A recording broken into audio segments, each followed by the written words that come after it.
Hola, ¿cómo están? Muy bienvenidos a este espacio en donde los invitamos a reflexionar respecto a temas que nos parecen interesantes de abordar. Y en el día de hoy quiero mostrarles El retrato del tiempo. Es un libro de la editorial La Pollera, que hace mucho rato también está trabajando con, sobre todo, mujeres científicas para invitarnos a darnos la posibilidad en un lenguaje bastante cercano, muy rápido y muy comprensible abordar temas que son importantes, como por ejemplo estudiar el pasado para entender el futuro. Y vamos a establecer de inmediato contacto con Natalia Villavicencio. ¿Qué tal, Natalia? Muy bienvenida, gracias por estar con nosotros en este espacio, Natalia. Hola, muchas gracias por la invitación. Gracias, Natalia. Y quisiera abrir esta conversación, esta reflexión, con la pregunta que aparece, que nos invita a todo este trabajo que tú hiciste, que es decir, ¿por qué es importante estudiar los ecosistemas del pasado? Eso es un poco lo que tú acá exploras en este libro, así que cuéntanos qué temas están presentes en esta publicación.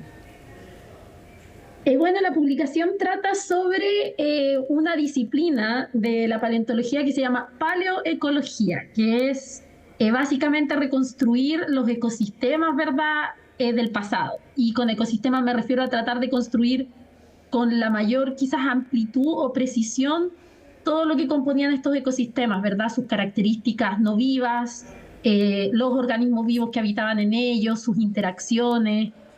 Y ese es como el tema principal. Entonces, a partir de eso, el libro relata varias historias de cómo podemos reconstruir estos ecosistemas, ¿verdad? ¿Qué herramientas utilizamos? Eh, Ejemplos de aquellos quizás con los que yo me he enfrentado como investigadora a tratar de descubrir qué pasó con ciertos ecosistemas y qué lecciones nos cuentan esas historias un poco. Sí, y hoy que estamos además en una situación tan crítica en cuanto a la biodiversidad, con extinción vegetal, animal, ahí tú abres preguntas súper interesantes. Por ejemplo, ¿qué pasa con algunos animales extintos? Tú citas ahí, por ejemplo, lo que es la película Jurassic Park, en una reflexión bastante ética, además de cómo abordar esta problemática que tenemos en la actualidad y cómo también la genética nos da algunas posibilidades, pero también por qué debemos someterlos a una reflexión un poquito más profunda. Cuéntanos de eso. Sí, bueno, el libro, claro, finaliza un poco con, perfecto, tenemos ciertas historias, ¿verdad? Sí. Lecciones que nos cuenta el estudio de los ecosistemas del pasado y qué hacemos con esto.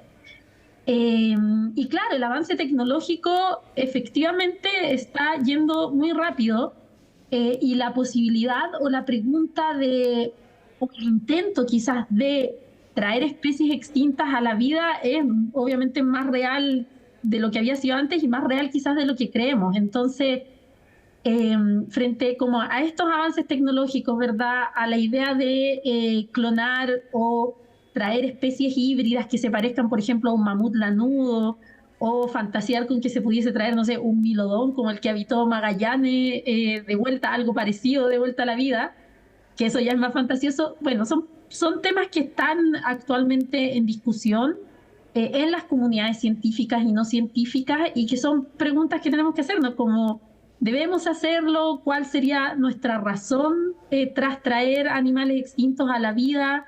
Y pensar un poco en las consecuencias que eso podría tener también. Claro, incluso tú ahí haces una afirmación de decir, puede que nos lleve a relativizar o a ser menos consciente, quiero decir, de lo que estamos experimentando si es que solamente apelamos como a estas soluciones que la ciencia permite, que eso es lo más increíble. Sí, sí, claro, un tema quizás más en lo de qué es la conservación de nuestros ecosistemas actuales o especies actuales y llevarlo un poquito al extremo también. Es como ya si estas herramientas se hacen disponibles, que muy bueno, ¿verdad? Que tengamos la posibilidad de usar genética para la conservación de especies, pero si están así de disponibles, nos iremos a preocupar menos quizás de la preservación de nuestros ambientes naturales en la actualidad, es una pregunta, que invitarlos a pensar en eso, en verdad. Sí, tú también hablas de la sexta extinción masiva. Cuéntanos un poquito de eso. Bueno, la sexta extinción es un concepto que viene ya hace muchos años circulando, Sí. ¿verdad?, en aquellas personas que estudiamos extinciones y que hace referencia un poco o que trata de responder a la pregunta de si en la actualidad nos estamos enfrentando a una sexta extinción. Han habido en la historia de la vida de nuestro planeta Tierra, que son más o menos 600 millones de años, han habido varias extinciones de gran magnitud que uno las puede registrar en el registro fósil. En general y popularmente se reconocen 5 grandes. Una de ellas es la que acabó con los dinosaurios al final del Cretácico. Y han habido muchas más atrás. De hecho, la de los dinosaurios es la última grande de la que se tiene registro. Y viendo a la tasa o pensando en los números de especies que tenemos en peligro de extinción en la actualidad y aquellas que se han extinguido en los últimos siglos o en el pasado reciente, la pregunta es la magnitud de esta extinción actual. ¿Puede equipararse, puede ser comparable a la de las otras 5? Y por eso se habla un poco de la sexta extinción. Cuando uno hace revisión del pasado, y eso también en los ciclos de la humanidad, es también para no cometer los mismos errores, para que haya un aprendizaje. Entonces, ¿cómo también a través del estudio que tú realizas en tu profesión, eso está incorporado y que es un poco también lo que tú exploras en este libro? Sí, claro, no sé si estamos como no cometer los mismos errores, ¿verdad? Porque muchas de estas historias pasadas, las especies humanas, como la conocemos hoy, no estaba muy presente. Exacto.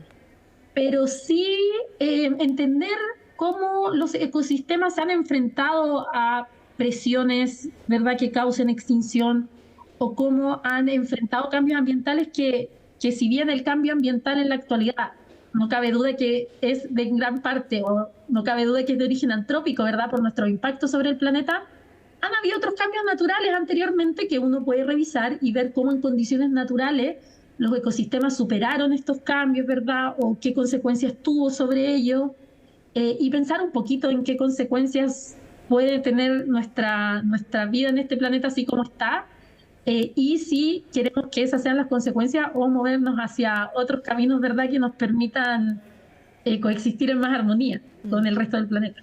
¿Y cuáles son esos caminos, por ejemplo, a tu parecer, que pueden hacernos tener una existencia que pueda coexistir, que pueda también rescatar aquellas especies amenazadas? Tú acá entregas un reporte, un 41% de los anfibios, 27% mamíferos, un 32% de las plantas, que son algunos números, algunos datos precisamente de poder dimensionar el riesgo que se está viviendo en materia de ecosistemas.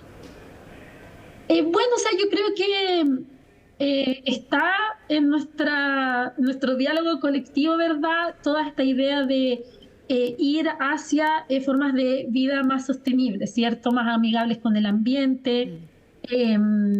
Bueno, uno de los principales problemas, ¿cierto?, quizás relacionado al cambio climático actual es la quema de combustibles fósiles, por ejemplo, que hay entidades internacionales y gubernamentales, ¿verdad?, ligadas a la ONU, que estudian estos temas y que proponen soluciones para ir en vías de un desarrollo más sostenible, y esas son las formas al final. Una es, claro, ¿verdad?, investigación, y que la investigación que muchos de nosotros hacemos llegue hacia el público y hacia todas las personas y hacia la gente que toma decisiones, y que esa información se use efectivamente para guiarnos a vías más sostenibles, que es algo que se está haciendo en muchos ámbitos, pero que no hay que dejar de hacerlo, ¿verdad? Y hay que efectivamente tomar esos caminos más armónicos con el ambiente. Sin duda. Natalia Villavicencio, te quiero agradecer el tiempo. Aquí nuevamente entonces hacemos mención a este libro, la editorial La Pollera, que es muy entretenido, se lee, es bien simple, más allá de que es bien específico y muy interesante. Así que gracias por este tiempo y esta conversación y contarnos un poquito más de todo lo que están haciendo. Muchísimas gracias, que estés muy bien, Natalia. Muchas gracias, hasta luego. Bueno, gracias por acompañarnos en una nueva entrevista en este ciclo en CNN Chile. Nos vemos pronto con más interesantes conversaciones.